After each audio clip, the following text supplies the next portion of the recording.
Hello viewers, my name is EDUBLOG C, aka Uncle P or Dr. P, and you're on to ISIFE EDUBLOG, and we're going to be discussing on this video skeleton and supporting system in animals, section 1. And on our course outline, our objective of the lesson is that at the end of the lesson, you should be able to define what a skeleton is.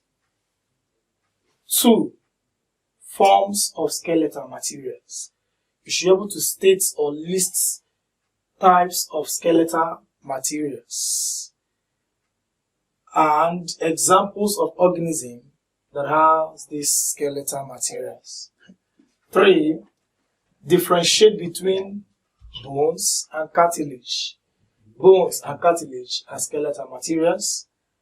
And then number 4, you're able to list the 3 types of skeletons. And then follow the description box below to see exercises on skeleton. For exercises on skeleton, post UTME past questions and solutions on skeleton. SSCE, that's the WAEC and NECO past questions and solutions on skeleton. And then post UTME past questions and solutions on skeleton. If you are new on this channel, please like, share our video.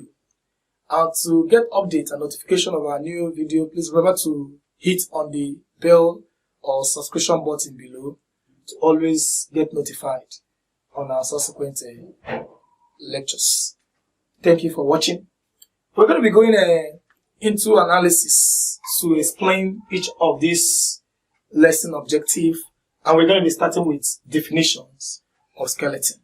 Skeleton can be defined as the bony framework of the body, bony framework of the body that provides supports,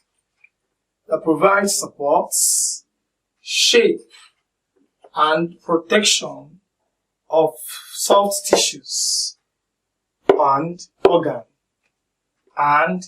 soft tissues and organs of the body. That is a way to define skeleton to score in any exam. In any exam where this question is asked. So take note, skeleton can be defined as a bony framework of the body that provides supports, shape, and protection of soft tissue and organs of the body.